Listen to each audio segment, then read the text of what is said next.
얼마 전 부동산 고객님과 상담한 내용입니다. 이분은 요즘 핫하다는 송정동의 꼬마 빌딩을 매수하신 분입니다. 2022년 10월에 11억 5천만 원에 계약하시면서 대출을 무려 9억이나 받으셨습니다. 11억 5천만 원의 건물을 매수했는데 신규 법인을 설립하시면서 대출을 9억 받아서 이 건물을 샀습니다. 건물 가격의 78%나 대출을 받으신 건데요. 어떻게 이렇게 많이 대출을 받을 수 있었나 이걸 자세히 살펴보니까 2022년에 금리가 지금보다 한참 낮았죠. 대략 1.75%에서 2.5% 수준이었습니다.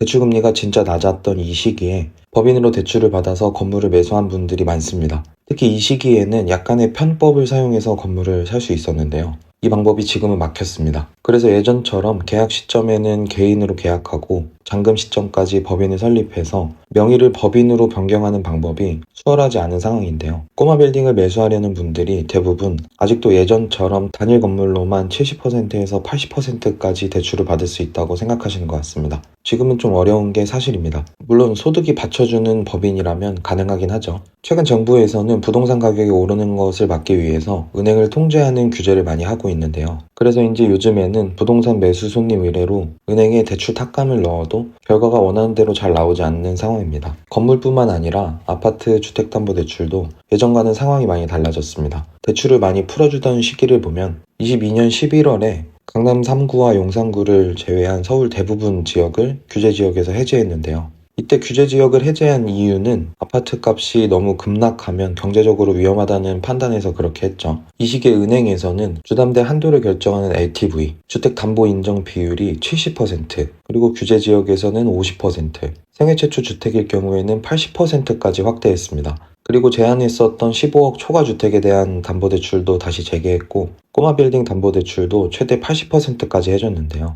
정말 그야말로 투자하기 좋은 환경을 만들어줬습니다. 그렇기 때문에 이 시기에 많은 분들이 꼬마 빌딩에 뛰어들었는데요. 앞서 소개해드린 고객님을 포함해서 많은 분들이 저금리 시기에 대출을 최대한 활용해서 꼬마 빌딩을 매수하셨습니다. 그런데 지금은 조금 상황이 달라졌습니다. 변동금리를 선택했던 분들의 이자 부담이 말도 안 되게 커졌는데요. 실제로 또 다른 고객님은 상승장이 오기 전에 25억 5천만 원의 동대문 건물을 매수하셨습니다. 이분도 역시 신규 법인을 설립해서 대출을 20억까지 받으셨습니다. 25억 5천만 원짜리 건물을 사시는데 현금이 5억 5천만 원밖에 안 들어간 거죠. 지금 이 건물에서 월세가 관리비를 포함하면 970만 원 정도 나오고 있는데요. 이분 이자는 얼마일까요? 현재 대출 금리는 5%대이고 한 달 이자만 930만 원 넘게 나가고 있습니다. 건물 월세에서 이자를 내고 나면 40만 원 남는 상황입니다. 물론 토지를 포함한 건물의 가치는 시간이 지날수록 높아지겠죠. 하지만 당장 유지하기가 어려울 정도로 힘든 상황입니다. 최근 2년간 금리가 가파르게 오르면서 많은 분들이 부동산 투자하는 것을 꺼려했고 또 고가의 꼬마 빌딩이나 아파트를 샀던 분들은 이자 부담 때문에 힘들어하면서 부동산 거래 절벽이 생겼던 지난 하락장입니다. 하락장 이후에는 하락한 가격을 보고 뛰어든 투자자분들의 수요와 특례 보금자리를 포함해서 각종 금융 지원으로 올해 초부터 다시 서울 수도권의 부동산 가격이 상승했는데요. 정부는 또 이를 잡기 위해서 은행에 대출 규제 시그널을 보내면서 지금은 올해 초와 비교해서 일시적으로 금리가 좀 높아졌고 대출 승인 절차도 까다로워졌습니다. 지금 부동산 시장은 대세 상승장이라고 보기는 어렵고 상급지에 위치한 핵심 단지들이나 입지가 좋고 수익률이 높은 건물에서만 거래가 계속되고 있는 상황입니다. 현재 정부가 은행을 이용해서 투자자들이 쉽게 부동산 투자를 할 수 없게 어떻게 보면 임시로 막아놓은 상황 정도라고 할 수 있습니다. 다만 이번에 미국의 금리 인하가 시작되면서 앞으로 은행 금리 안정에 대한 기대감이 높아지고 있습니다. 이렇게 되면 또다시 부동산 가격이 상승하는 상황이 올 수 있는데요. 정부에서는 가격 상승을 우려하면서 지속적으로 가계부채에 대한 관리를 강조하고 있습니다. 일부 기사에 따르면 5대 은행의 9월 가계대출 잔액은 730조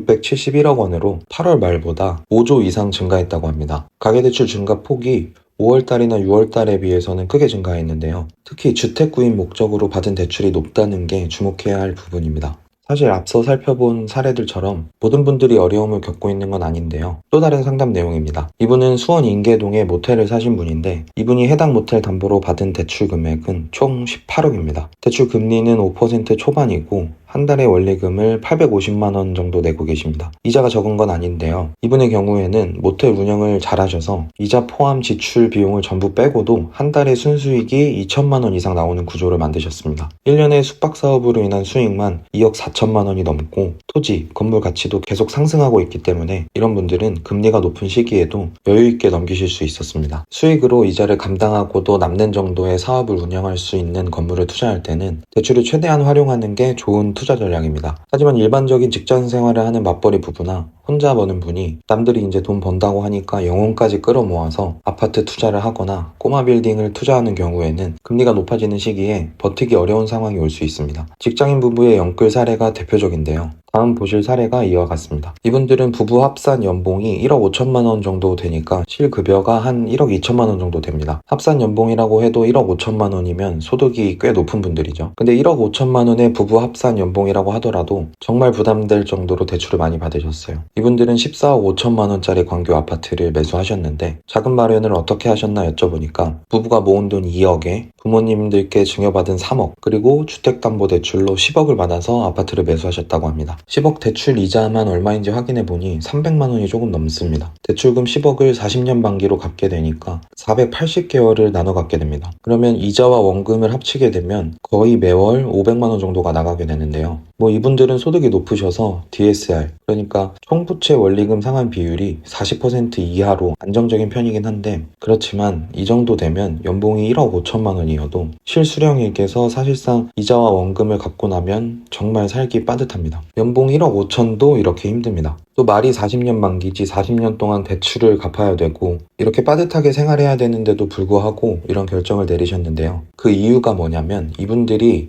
40년 동안 대출을 갚으면서 이 집에 계속 사실 게 아닙니다. 내가 대출 받아서 산 가격보다 분명히 아파트 값이 더 뛸 거라는 확신이 있기 때문에 40년 동안 다 갚기 전에 이 집을 다른 사람에게 팔고 나는 다시 또 상급지로 갈아타기를 할 거기 때문에 40년 동안 대출을 다 갚을 생각이 전혀 없으세요. 지금 사례와 같이 연봉 1억 5천만 원인 가정의 경우도 대출을 많이 받으면 생활이 좀 빡빡하다는 걸 알 수 있습니다. 요즘 우리나라 직장인들의 상위 소득이 많이 늘어난 거는 사실입니다. 요즘 연봉 1억인 분들 진짜 많은데요. 2024년 국세청 데이터를 보니까 연말정산 신고한 근로자 중 연봉 1억이 넘는 직장인 숫자가 130만 명이 넘습니다. 전체의 6.4% 직장인이 연봉 1억이 넘습니다. 생각보다 돈 많이 버는 분들 정말 많습니다. 또 직장인 말고도 자영업 하시는 분들 중에는 고소득자도 많고 또 전문직 이런 분들 다 합쳐보면 그 숫자는 훨씬 많아질 겁니다. 최근 서울 수도권 부동산 거래 이력을 살펴보면 30대, 40대 거래 비율이 많이 늘어났습니다. 이분들은 대부분 담보대출을 최대한 일으켜서 집을 사고 계신데요. 앞서 말씀드린 대로 고소득자분들이 늘어나면서 대출 한도도 역시 늘어났습니다. 그러다 보니까 대출을 받아서 집을 사는 분들이 그렇게 많이 늘어난 겁니다. 특히 서울의 강남 3구,